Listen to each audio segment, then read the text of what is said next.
Hi everybody, how's it going today? I am ready to read you another story today.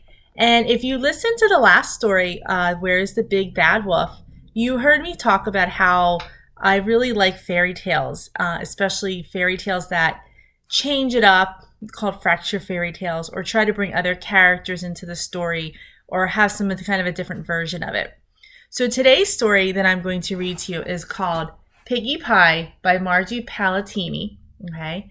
Now, in this story, it's not really based off of a fairy tale, but you'll see other fairy tale or nursery rhyme type characters in the story. And that's the other thing I like about fairy tale type stories is sometimes they bring in other stories into the story. Okay, so it's pretty cool. So I like this one. I'm going to go ahead and read it to you.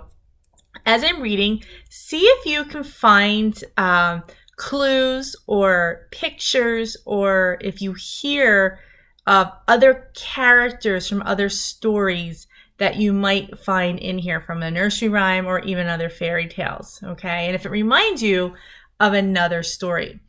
There is a page in here that actually reminds me of a movie. Now, older kids, you probably will be able to see it, and I'll point it out to you. I'm sure your parents might be able to figure it out. I'm not sure if it's a movie that you've all have actually seen, but I will point that out to you because that was a connection that I made. It reminded me of something, of a movie. Okay? All right, so let's get into our story.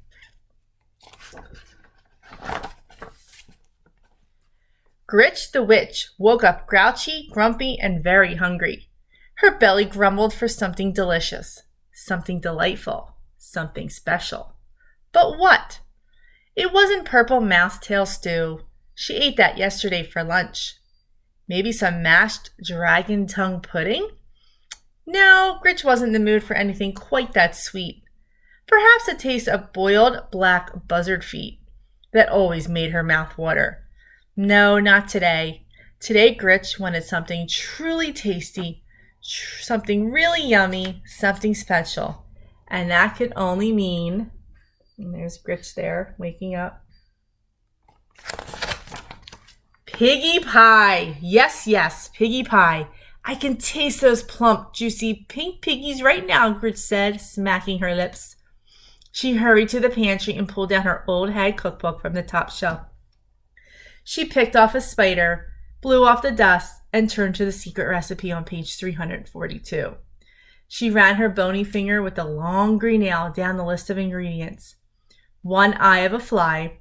She checked the pantry shelves. No problem, said Gritch. 2 shakes of a rattlesnake's rattle. No problem, said Gritch. 3 belly hairs of a possum. No problem. 8 plump piggies. And there's her ingredients back there if you can see them.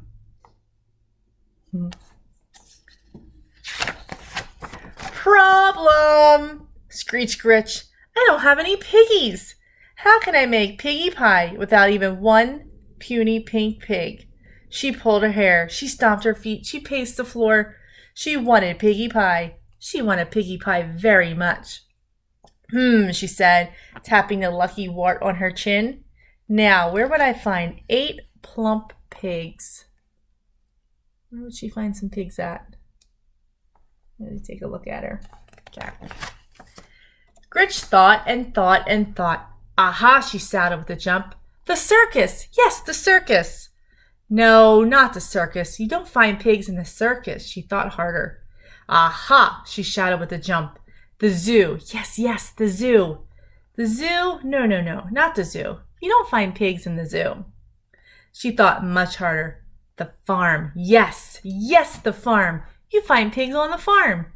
There was just one teeny tiny little problem. Where to find a farm? Where else?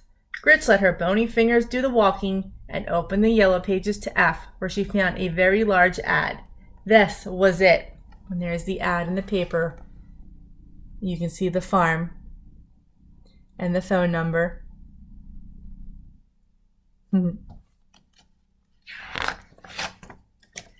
Gritch put her broomstick in gear and headed over the river and through the woods to Old MacDonald's farm.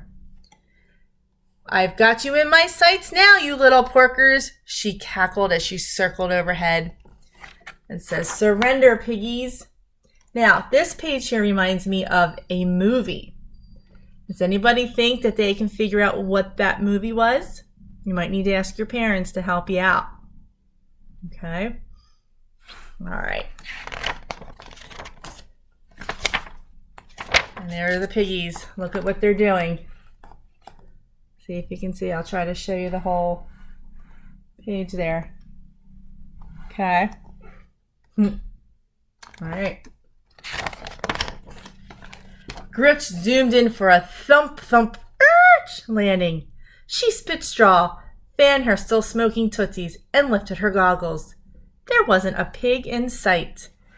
"Where did they all go?" Gritch shouted to a duck. "Hey, duck," I said, "where are all the piggies? I need 8 plump piggies for piggy pie." The duck quacked here. It quacked there. Here it quacked, there it quacked. Everywhere it quacked. No piggies.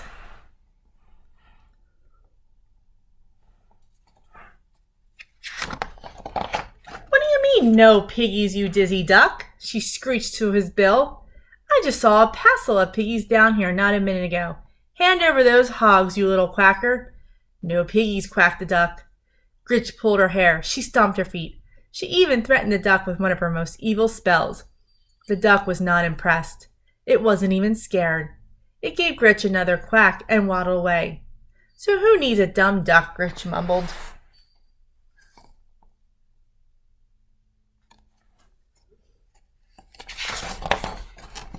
Being careful where she stepped, Gritch wandered across the meadow. "Yoo-hoo!" she shouted. "Moo!" "You," Gritch said to the cow, "where are the piggies? I need 8 plump piggies for piggy pie." The cow moo-mooed here, it moo-mooed there, here it mooed, there it mooed, everywhere it mooed. No piggies.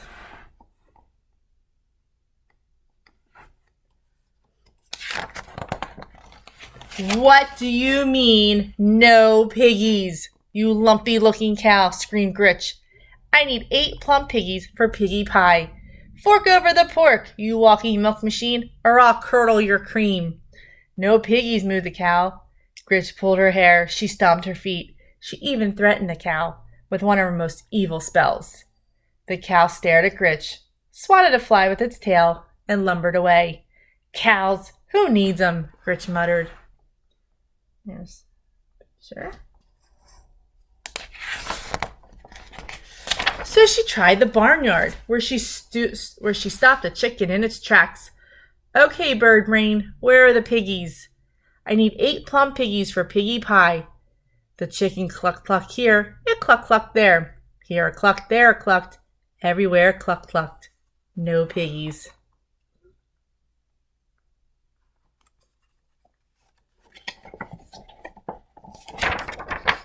"What do you mean, no piggies, you feathered drumstick?"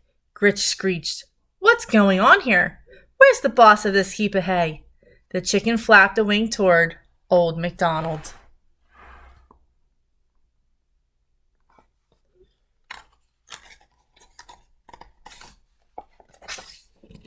Gritch looked him over once, twice. "You're Old MacDonald," she said. "You don't look much like your picture, do you?" The farmer thumbed his suspenders and shrugged. "Look, Shorty, I've been quacked here, moo there, and clucked everywhere all over this farm. I need 8 plump piggies for piggy pie. Where are the piggies?" The farmer looked here. He looked there. He looked. There he looked. Everywhere he looked. No piggies. "What do you mean, no piggies, you flea-bitten seed spreader? You must have piggies." Gritch pulled her hair. She stomped her feet. She even threatened him one of her most evil spells. No piggies. Her stomach growled and it grumbled, but there were no piggies. There would be no piggy pie. Now, what was she going to eat? Let's take a look at the pictures there. What do you think she's going to have then?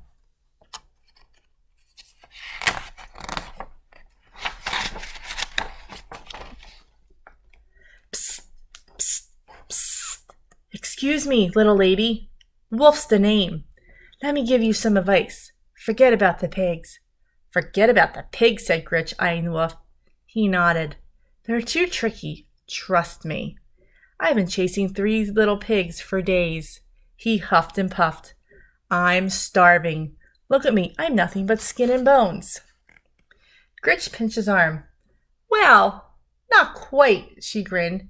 Mr. Wolf, I had the most wonderful idea. I was thinking since you haven't eaten, and I haven't eaten, why don't you come home with me for lunch? I'm a very good cook. Why, that does sound tempting, Wolf said. As he looked at Gritch, he smacked his lips. Are you sure it wouldn't be a problem? Problem? Gritch grinned. When somebody smacks their lips, what do you think that's telling us? When the wolf smacked his lips. So what do you think is going to happen? Make a prediction.